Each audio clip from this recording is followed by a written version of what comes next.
Hello and welcome to my second lecture on marijuana. In this lecture I'm going to talk very briefly about the history of marijuana. I covered that a lot in the last lecture, but I'll touch upon one big idea at the very end of my discussion of history. Then I'll move on to talk about current marijuana use and some of the acute effects of marijuana on the peripheral and central nervous system. Then to finish up, we'll talk a little bit about the chronic effects of marijuana, and also this gateway hypothesis that we've mentioned in the past lecture. So where we left off with the history of marijuana, a point that I was lingering on towards the end of the last lecture was that marijuana rates have changed, and kind of our attitudes have changed about marijuana quite a bit in the last few decades. It's true to say that attitudes and patterns of use around all drugs have changed, but if you think back to the very first few lectures of the semester where I talked about overall trends in drug use, I think I made the point that trends in use and attitudes around use of marijuana have changed more and have changed more rapidly than have attitudes and patterns of use around most of the other drugs we've talked about. Gallup surveying company has been covering this for quite a few years and have been doing some surveying on people's level of interest in various questions about marijuana. For instance, their support for the legalization of marijuana. And in the last few years, we've seen kind of an inflection where we've gone from the majority of the country being opposed to legalization of marijuana, maybe 5 or 10 years ago, to a majority of the country being opposed or in favor of legalization of the drug. And that's actually shifted a little bit in very recent years, but still a slim majority of people in the country favor legalization of the drug. If we look nationwide, we see a patchwork of different states with different standards about the drug. Most of the states in the country have no laws to legalize marijuana. Some states, for instance Minnesota, allow for medicalized use of marijuana. I'll talk about what that means in just a few more slides. And a few states have legal recreational use of marijuana, including Colorado, of course. But also, of course, remember that from a federal perspective, the drug still is very thoroughly illegal. It's still a Schedule I substance as far as the federal government is concerned. So I mentioned just a second or two ago this idea of medicalization of marijuana. What is that about, or what's the idea here? Well, the basic idea is that advocates of medical marijuana point to the potential benefits or medicinal benefits that marijuana use can have. It's undeniable that for most people, using marijuana will result in a slight increase in appetite. It can also help to suppress vomiting, and it can help to block pain, although not as effectively as opiates. All of these three together make it an attractive drug for doctors to prescribe to people who have long-term problems related to, say, chemotherapy, or related to severe infections of the gastrointestinal system, or who have pain related to injuries but don't need or don't want a pain reliever as strong as an opiate. So some folks argue that marijuana is a useful drug in this respect and ought to be treated as a medicine because it can be helpful for management of side effects and symptoms associated with illnesses. Other folks who argue for changing marijuana laws argue for decriminalizing it, basically removing laws that make the drug illegal to use. Some of this argument hinges upon the costs associated with keeping drugs like marijuana criminalized. Obviously, there are enormous costs that go into law enforcement, paying for policing around marijuana laws, enormous costs associated with incarceration, costs associated with keeping a drug illegal and thus supporting a black market around the drug, and also social costs in the terms of criminalizing people who are either sick and using marijuana for medical purposes, or who may be addicted or dependent upon the drug. Again, folks who argue that marijuana laws should be just simply decriminalized, we should not treat marijuana as an illegal substance anymore, argue that the costs of not changing outweigh the costs of changing. Yeah, this perspective is called harm reduction, and I know your text talks about it a little bit. And it's a broad approach basically to crafting public health policies. And the goal of harm reduction, as the name suggests, is to reduce the amount of bad stuff that happens because of a law or because of a policy, and also to recognize that there are no perfect solutions.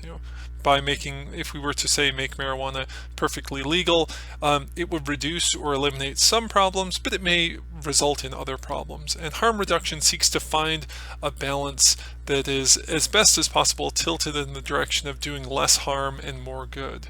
Harm reduction also highlights the idea that the penalties associated with policies, in this case drug policies, are often more harmful than the drug use itself. That depends a lot on the drug we're talking about, but it could be argued that the way we treat users of marijuana is much more severe than any problems that they cause to themselves or others. And it's also undeniable that the laws we have crafted and the laws that we apply to drugs of all sorts are very unfairly applied. That's especially true with marijuana, and I know earlier on in the semester I highlighted research that was done by the American Civil Liberties Union using National Survey of Drug Use and Health. This is dated to 2010, but there's been more research from this group that basically shows the same pattern, that being that if we compare white people and black people on their rates of use of marijuana, the rates of use in most places at most points in history are about the same. The differences that you see here, at least in most years, are probably not even statistically significant. So, white and black people are using marijuana at about the same rate, but people who are black or African American are far more likely to be arrested for possession of marijuana than people who are white. And that basic unfairness, which ought not to exist, I think most of us would argue, is a problem. It's a social cost that is borne by society, especially by people who are black or other minorities, and that's not right. And we ought to do something to reduce that harm that falls disproportionately on those folks. So again, our attitudes, generally speaking, are changing about marijuana. Some of that change takes the form of arguing that marijuana should be treated as a medicine. That's what, for instance, Minnesota is working with this year. They've recently passed medicalized marijuana laws, and there's actually a dispensary that will be opening up in Moorhead, Minnesota, just across the river from where I sit right now. There are other states that have gone in the direction of decriminalizing the drug, meaning just stopping enforcing laws that exist about the drug, or even fully legalizing the drug. That is to say, repealing laws that exist about the drug. It's a changing pattern. Almost every day there's a good news story about marijuana, and probably if I had a lot more time I would be posting more of those online. I'm sure that you're reading some of them. I hope you're reading them and thinking about them kind of critically and keeping engaged with the class that way. With all that in mind, let's move on now and talk about current use of marijuana. What do we know about the rates of use for this drug? Well, as we always do in this class, let's start with the monitoring the future data set. And here we see, if we're looking at 12th graders and, well, also in 8th and 10th graders, but especially 12th graders in high school, we see kind of fairly common use of the drug, at least if we're asking, what percentage of students have used marijuana at least once within the last year. It's upwards of, almost 40%. And that's, it's gone down a little bit, it's gone up. There's been a slight inflection in the early 2000s, but it's, at least in the last few years, has been hanging kind of steady at just shy of 40%.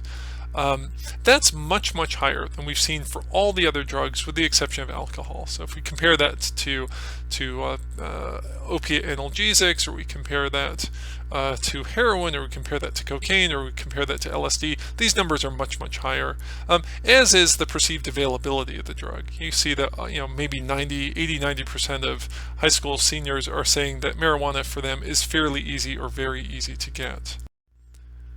Interestingly, in this data set, we also see a kind of a moderate perceived risk of using the drug, and I'm not exactly sure if moderate is the right word, but again, maybe 40% or so of seniors are saying that there's great risk associated with regularly using using marijuana. So less than half of all high school students, or at least seniors, think that using marijuana regularly is something that's harmful.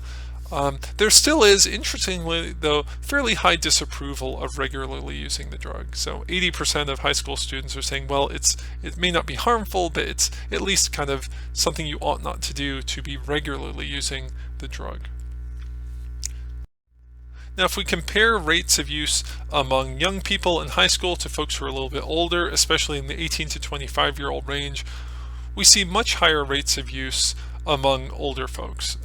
So if you're in that 18 to 25-year-old range, you're much more likely, upwards of half or more of all of people from those ages will report having used. And I can appreciate that this graph here on the x-axis doesn't run out to the current 2015, but it gives you a sense of the difference between folks who are slightly older than high school age and folks who are slightly younger. If you're a little bit older, you're much more likely to have tried marijuana at least once in your life. If we look at the National Survey of Drug Use and Health and we ask how many people have used marijuana in at least once in their lifetime, upwards of 44% of folks will have used marijuana at least once in their lifetime. Many of them as recently as within the last 30 days or so. 7-8% of folks within the last 30 days. Those are pretty big numbers, especially as compared to other people, or I'm sorry, as compared to other drugs that we've talked about. That's the basic take home of those last few slides. Another interesting point to think about is, given that there are so many people who have tried marijuana at least once, what are the patterns we see among folks who've tried marijuana? Is it the case that many people try it once or a few times and then don't go on to regularly using, or do we see a pattern where most people who try the drug at least once go on to regularly use the drug?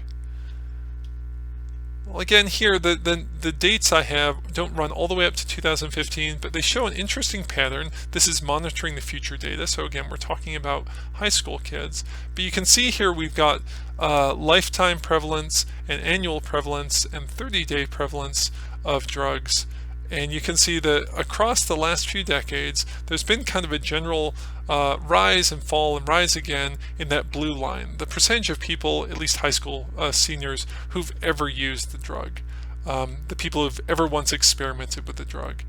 There's not been as much of a change if we look on the red lines and the orange line for the 30-day prevalence or the daily use of the drug. So how many folks have been daily users of drugs during that time period? Those rates have stayed fairly low.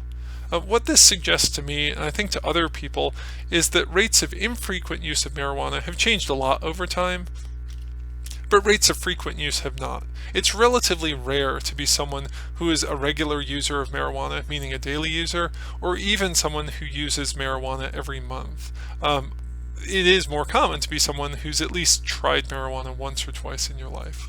And maybe that makes sense, or maybe that fits with the experiences that some of you have had, but I think it probably highlights an important point that there are lots of folks who try marijuana and then just don't go on to using it very frequently. There are very few people, relatively speaking, who use marijuana an awful lot.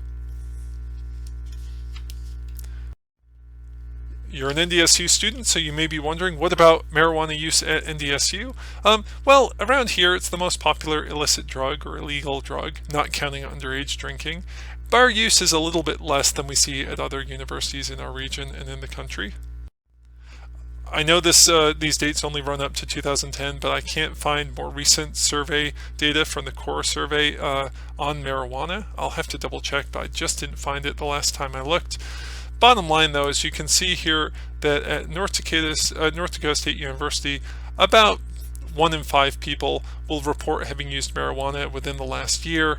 That's fairly high, but is lower than the aggregate for our state, for North Dakota, and it's a little bit lower than the national average. It's more like 1 in 3 college students will report having used marijuana in the last year. We're more down like 1 in 5. If we ask, what about the last 30 days? Are you a fairly regular user of marijuana, at least in so much as you've used it within the last month? Here, again, our numbers are a little bit lower than the national average. 11%, call it 1 in 10 people if you want to round down a little bit at NDSU have used marijuana within the last month. That's lower, though, than the national average. So again, marijuana is popular here in college, as it is in most colleges. It's the drug that people use the most, not counting alcohol and not counting nicotine as well. But it's not quite as popular out here as it is elsewhere in the country. Okay, so that's a little bit about some recent history and some trends related to marijuana. Let's move on now and talk about the acute effects of marijuana. What goes on in your body, what goes on in your brain when you're using this drug? Well, if we look in the peripheral nervous system, we see a pattern of sympathetic activation. Recall that marijuana does have some stimulant effects, although they're not nearly so strong as the effects of the drugs which we group together as stimulants. So when we look at marijuana, we see increased heart rate, especially early on when people start smoking or otherwise using the drug. There's dilation of blood vessels, which is not always consistent with sympathetic activation, but which certainly happens in the case of marijuana. That accounts in part for that kind of bloodshot eye look that people get when they've been smoking marijuana. And there's also dry mouth. That is more consistent with sympathetic activation. When people have used marijuana, when they've smoked it or otherwise consumed it, they report having cotton mouth or dry mouth as their saliva production decreases for a time. If we move into the central nervous system, we have an interesting picture because marijuana interacts with a class of receptors that until fairly frequently were not well understood or even recognized. We have cannabinoid receptors in our brain and elsewhere in our nervous system. Actually, they're very widely distributed throughout our nervous system, both centrally and peripherally. These are receptors which respond to endogenous chemicals, neurotransmitters that our brain creates, but also respond to THC and the other cannabinoids. And these were relatively recently discovered in history. I'll put up a link to a YouTube clip about the history of the discovery of cannabinoid receptors. It's actually very interesting. One of the substances that activates, one of the naturally occurring brain neurotransmitters that activates cannabinoid receptors is called anandamide. It's an endogenous cannabinoid given the name anandamide because of the Sanskrit word ananda or bliss, the idea that that this neurotransmitter works in systems in the brain which, among other things, involve feelings of pleasure.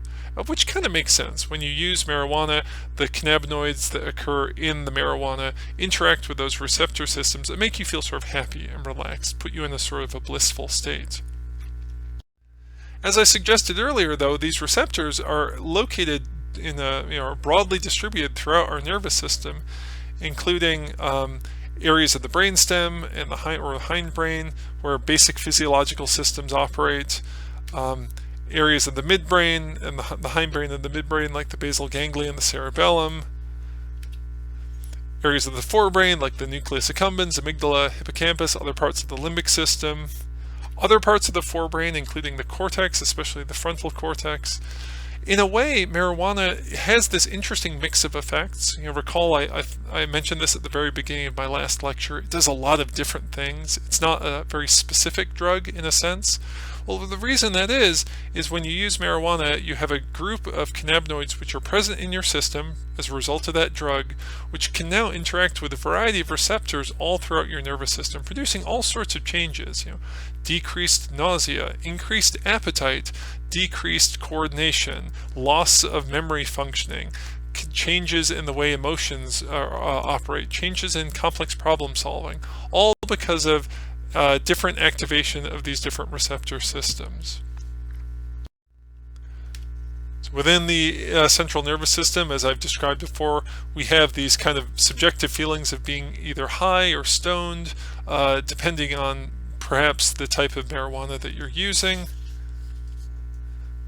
Those are a result from marijuana cannabinoids interacting with receptors in different parts of your limbic system.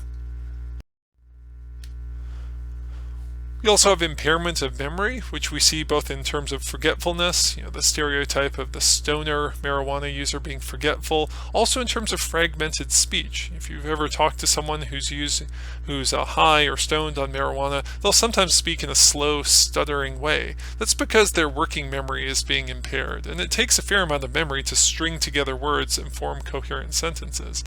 I know this because as I lecture to you guys, I often stumble and trip over myself, although I'm not using marijuana at the moment, or really at all, either before or after my recordings.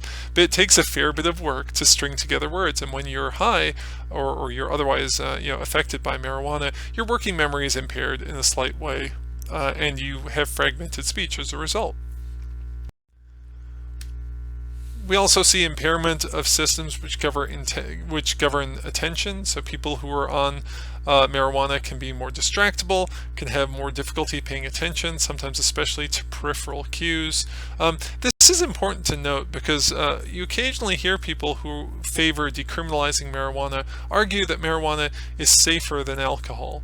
In many ways it is, and certainly people can get into all sorts of trouble with alcohol, including, for instance, driving under the influence of alcohol. You can also get into a fair bit of trouble driving under the influence of marijuana, and it's, I think, sometimes, at least among some people, a misconception that that's a relatively safe activity. It's not. It's perhaps not quite so bad as alcohol, but it's certainly by no means a safe activity to do. And indeed, some states actually have now traffic laws where if you're pulled over for bad driving or if you're in an accident, you can be blood tested for levels of cannabinoids and can be charged with driving under the influence of cannabinoids, much as you could with alcohol. Alright, so that's a quick look at the acute effects of marijuana. There's a lot more that we could say, but really the take home I want to give you is that marijuana cannabinoids interact with this kind of relatively new and interesting class of neurotransmitter receptors that we've sort of recently in history discovered, and they interact in diverse ways, producing this really diverse and kind of interesting set of effects throughout your nervous system. Those are the acute effects. Let's go on now and talk about the chronic effects of marijuana. What happens to people who use the drug frequently over long periods of time? Well, we expect with most drugs to see a pattern of tolerance build up. That's not true of every single drug we've talked about, but it's true probably for almost all of them we talked about. If you use a given dose of drug repeatedly, the effect of that dose will decline over time. And of course this means that sometimes users will increase their dose so as to get the same effect that they originally got from the drug. Things are a little bit weird when we focus on marijuana though, because sometimes when we look at frequent users, we see that they smoke less than new users of the drug. An experienced marijuana smoker may appear to smoke only a few puffs of marijuana joint or cigarette or whatever else, whereas a new user smokes quite a lot. That almost looks like a reverse tolerance effect. And for one, there certainly was a time when people puzzled over this. How is it possible that this drug kind of works in an opposite to what we typically see with patterns of tolerance for other drugs? Well, there are probably a couple explanations for this apparent reverse tolerance effect. One of them is simply that smoking anything, including marijuana, takes practice. Now, some people use marijuana through edible products.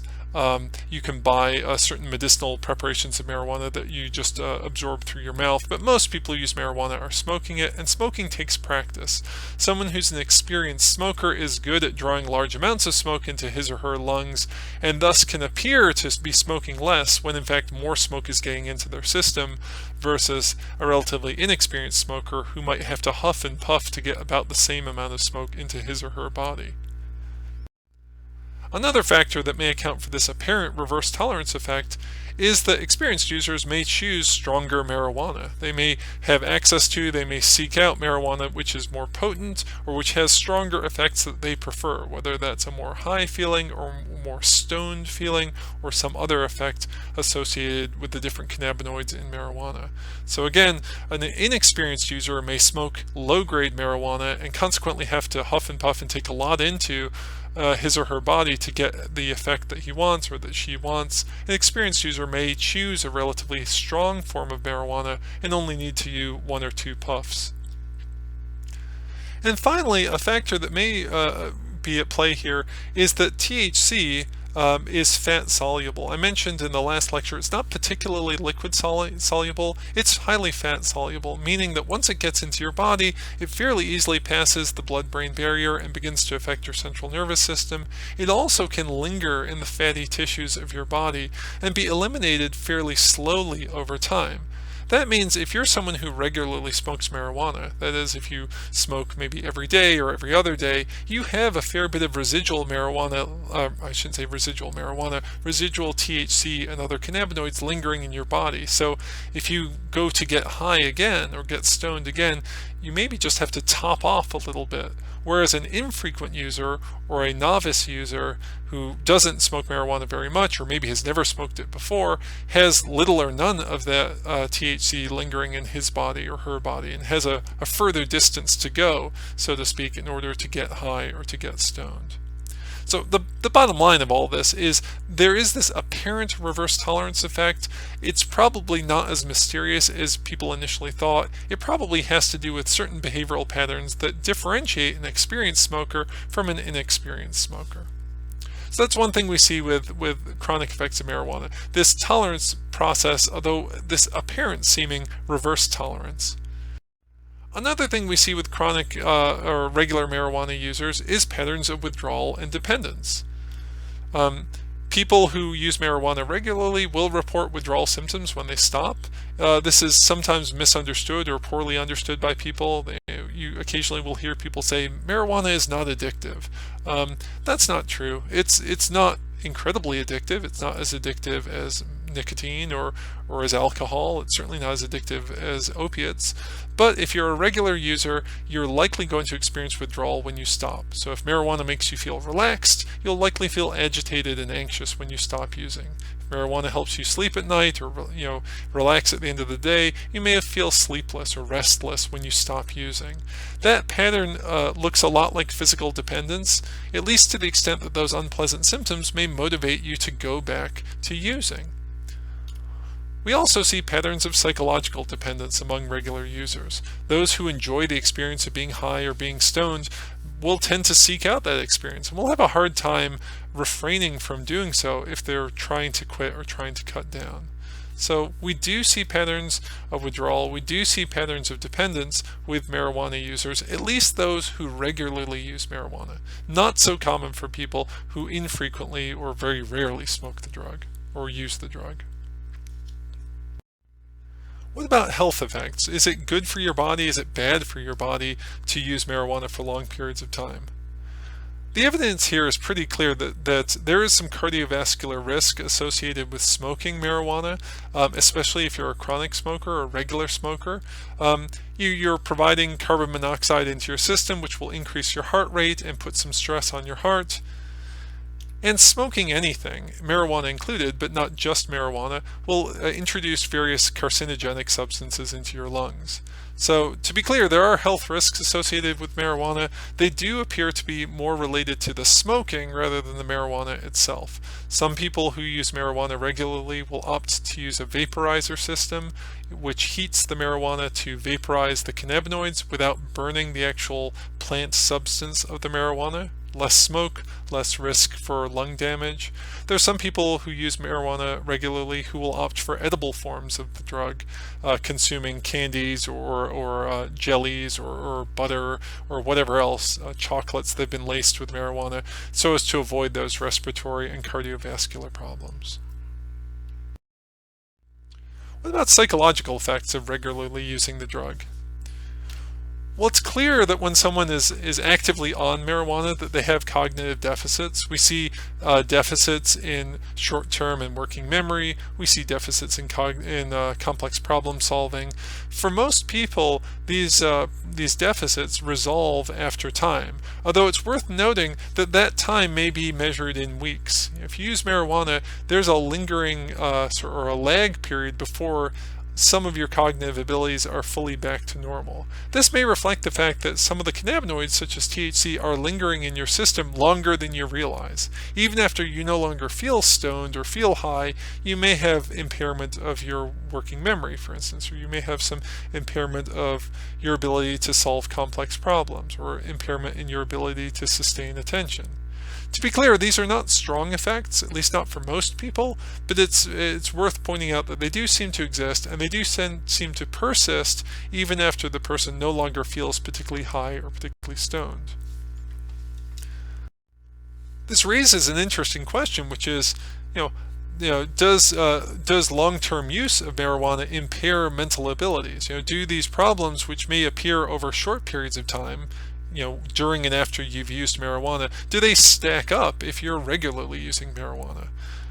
It's tricky to answer this question because, of course, there are all sorts of questions that go along with it, like, well, how long-term does long-term use have to be before we'd expect to see problems? Or is it the case that using marijuana at particular ages is particularly dangerous, or at particular levels of frequency or potency are particularly bad?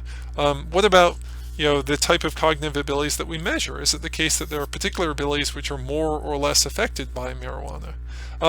It's hard to answer all of these questions, and the science is still somewhat uncertain in this area. However, in recent years, actually just a couple years ago, a fairly famous study was published. I believe it was published in Science. I should look up the reference here and probably link to it. It was called the Dunedin study because it was done in Dunedin, New Zealand. New Zealand's a small country, as you probably know, and because it's a small country and because they have socialized health medicine or healthcare and medicine, they're able to do research there pretty easily, or at least more easily than we can here in America. What this study involved was it involved following a group of about 1,000 people who were born in 1972. Essentially, all the people who were born in that country that year were registered for this study, and almost all of them were followed until their mid to late 30s. Now, during this time, of course, some of those people used marijuana. Most of them probably experimented, well, most, at least about 40 or 50% we'd estimate would experiment with marijuana. Some of them went on to use marijuana regularly. Many of them went on to not use marijuana regularly or much at all. So essentially over time, two groups emerged. Those who were regular users and could be diagnosed as dependent on marijuana, and those who were used marijuana, but not so much so and not so regularly as to be diagnosed as dependent. We might call this a non-experimental study because we're not directly assigning some people to be heavy users of marijuana and some people to be non-heavy users. We might even call it a quasi-experiment or a natural experiment because in a sense, nature provided for us, or provided for the researchers here, one group of people who used marijuana fairly regularly, another group of people who did not. By following these people over time, we could see, do the groups differ in a variety of different measures? So essentially, the researchers looked at different mental abilities, tested at different ages, at age 13, 18, 21, 26, 32, and 38. The folks in the study were interviewed, they submitted to different psychological tests, and the researchers looked to see whether there were differences in terms of overall intelligence, IQ, and in terms of specific cognitive abilities. And some of the findings were really interesting. I remember when this study came out and it created a lot of buzz among people like me who follow the science of drugs and alcohol. The buzz came out of the finding that there was decreased IQ for people who are regular marijuana users and who'd used over a long period of time. Now, to be clear here, when we're talking about regular marijuana users, we're talking about people who used marijuana on average more than 4 times a week and used it for long periods of time in their life. Among those people, there was decreased intelligence or decreased measured IQ as compared to the people who weren't as heavy users. There was also evidence that people in the group of heavy users were more likely to show deficits in everyday functioning. They're more likely to have memory or attention problems, especially if they were people who began heavy use before the age of 18. This idea of period of vulnerability, perhaps during a time when the brain is still developing. As you probably remember from your biology or psychology class, your brain is still developing well up into your early 20s, and indeed later, but especially during that kind of adolescent period. It's possible, perhaps even likely, that using any drug during that period can present particular challenges for your normal development. Folks who began using heavily at a young age and maintained a pattern of heavy use tended to show deficits in these different areas of measured functioning even after they cut down use later on in time, suggesting perhaps like they had done some damage to themselves because of their early heavy use of the drug. Now, to be clear, this study has been criticized. The people in these two groups differed, of course, in their use of marijuana. One group was a heavy using group, the other group was a not heavy using group. Those groups also differed in terms of other things. They differed in terms of their level of education, they differed in terms of their socioeconomic status within society, and so critics of this study have pointed to these other factors as potential confounds or third variables which might explain why one group of people basically looked more intelligent and more functional and the other group looked less so. Essentially the argument is, well, maybe it's the fact that the folks who were the heavy users didn't attend as much school, thus they weren't as good at doing psychological tests, which are a lot like school problems, and they looked less intelligent over time. The authors of the study tried to argue back that, well, we tried to statistically control for these variables, and even when we did that, it still looks as if there's this pattern of results or effects. But it's a somewhat contentious study. The science, I think, is pretty persuasive, but it's not without criticism, and that's arguably true of all science. A point to make here as well is when I talk about this study sometimes in class, I can see a kind of a scared look in the eyes of students. Probably those students, many of them, have used marijuana themselves and are now wondering if they've done damage to their brains. The damage, or at least the differences in functioning, let's call it what it is, that were noticed in this group occurred among people who were heavy users of the drug for long periods of time in their life. It seems likely to me, and likely to most people who study this, that if you're in a state of having impaired memory because you're regularly using marijuana and you don't sort of wash out of that because every few days you use again, that could easily affect how well you do in school, how well you do in life. That's a regular heavy user. If you're someone who's rarely used the drug, or maybe only once or twice, we just don't see consistent, or we don't see a pattern of science that suggests that you are likely to suffer from long-term problems associated with the drug. Okay, so that's with that in mind, I'd like to move on and talk about the very last bit of this lecture, and that is the gateway hypothesis.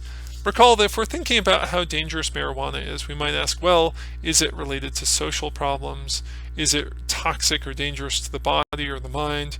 And we can also ask, is it something that may increase the risk for other patterns of drug use that may be dangerous in and of themselves?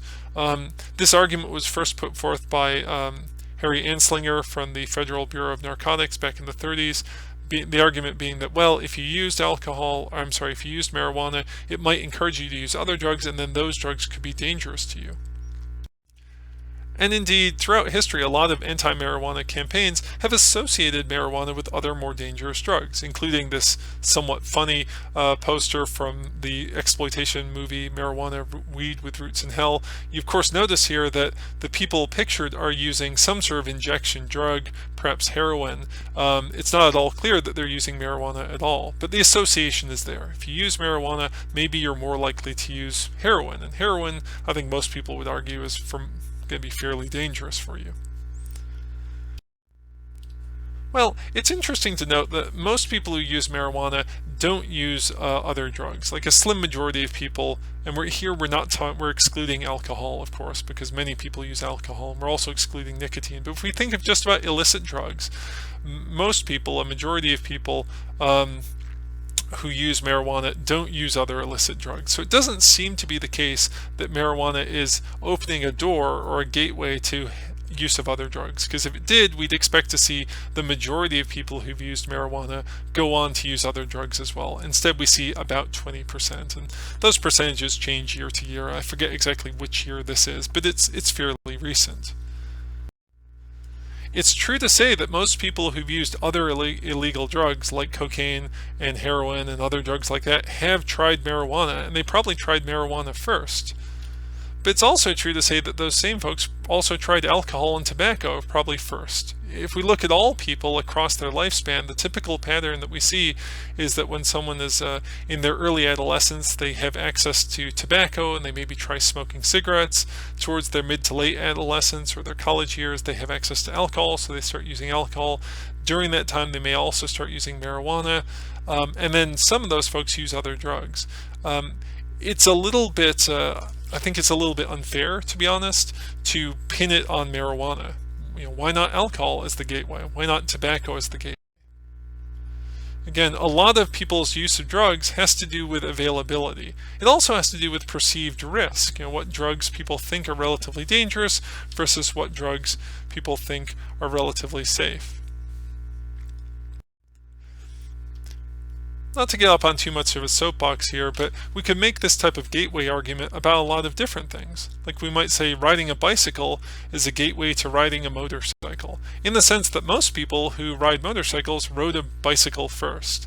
And motorcycles are dangerous, or at least people can get into accidents and hurt themselves, so we might argue, well, perhaps we should make bicycles illegal. I think that misses the point that most people who ride bicycles don't ride motorcycles. They don't go on to use motorcycles, and many people who ride bicycles do so perfectly safely. So without trying to sound too much like I'm arguing a political point here, I'd like to just gently assert that the gateway hypothesis is now understood to be pretty invalid or flawed in terms of an argument. Nonetheless, you still hear it from time to time. It surprises me. Every few months or every year or so, I'll read about a debate about marijuana laws, or I'll read a blog post, or I'll talk to someone and they'll say, yes, but doesn't marijuana make it more likely that you'll use other drugs? The answer is, generally speaking, no. It doesn't seem to be the case that there's something intrinsic about marijuana that leads you to use other drugs.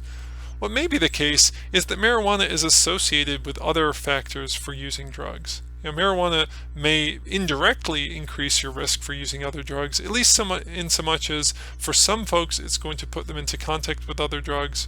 For some people, if you start using marijuana with a group of folks who use other drugs as well, you may tend to conform to their norms about drug use.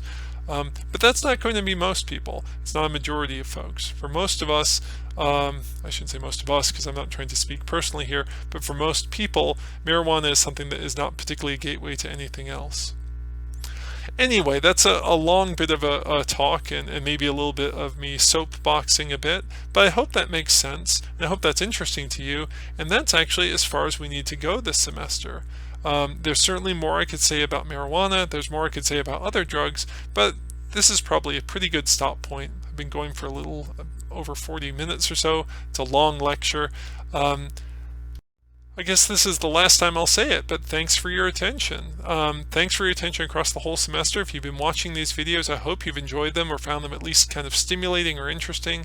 If you have questions, by all means post them on YouTube in the comments area, or post them in the discussion boards on Blackboard. I'll try and provide some other links on Blackboard for other supporting information that may be interesting to you. But again, thanks for your attention. It's been a lot of fun going through this material.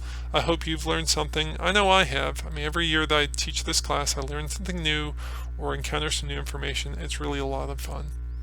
All right, well, that's it for me. Take care, and if you have a chance to go, take a break, relax, enjoy a little bit of the outside, and when you're ready, come back to Blackboard, and there'll be some quizzes and supporting material for you to take a look at. All right, take care. Bye-bye.